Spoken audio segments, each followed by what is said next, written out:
Hello, I'm Senator Ed Markey, and I want to talk to you today about something that's really important to communities all across Massachusetts, and that's cable access television stations, public, educational, and government channels, also known as PEG, give viewers critical information about what's going on in their communities, and they offer an important platform for every local resident to have their voice heard.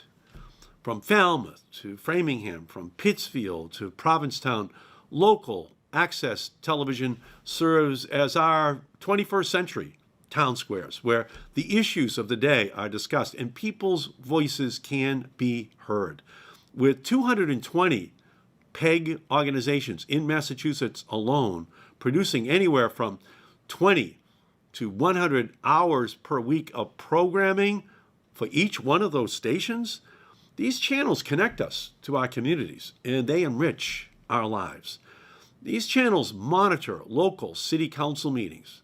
They receive the latest news from nearby college campuses. They relay critical emergency alerts. And throughout this ongoing pandemic, local access channels are using their reach into our living rooms to help keep us safe and connected. From sharing updates and information on COVID-19 in each individual community, to streaming virtual graduation ceremonies and concerts, we owe our PEG stations a tremendous debt of gratitude for the public service they provide during this difficult time. But despite their service, these critical community television stations are at risk. In 2019, the Federal Communications Commission, the FCC, proposed a new rule that would change the regulations, and it will allow cable companies to shirk their obligations to the communities where they operate. Every single community in Massachusetts.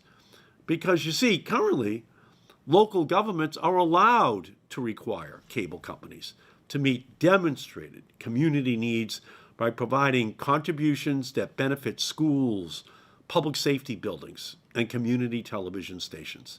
Yet the FCC's proposal would allow cable companies to assign a value to public access channels and then subtract that amount and the value the company places on any other in-kind contributions it makes from the normal fees that company owes. In short, the community stations are left carrying an unfair burden, an unjust burden, at a time when local newspapers and other sources of local information are struggling.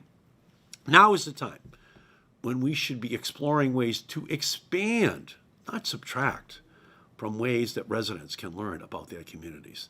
This access to information is worth protecting, and that's why I am reintroducing the Protecting Community Television Act legislation that would ensure that community television channels receive the resources they need to educate, to inform local residents. My bill will ensure that in this era of increased media consolidation and globalization, that the public, educational, and government channels that lift up local voices and air programming most relevant to you and your family's lives are preserved. The movement across Massachusetts and the country is growing and echoing this call. And together, we're saying loud and clear that community television must be preserved. So thank you for your support. Thank you for tuning in. And thank you to what the PEG channels do for every community every single day. We have to fight to protect it. It's at the heart of democracy. It's at the heart of ensuring that every voice has a way in the community to be heard. So I'm with you. Let's win this battle. Thank you for everything that you're doing.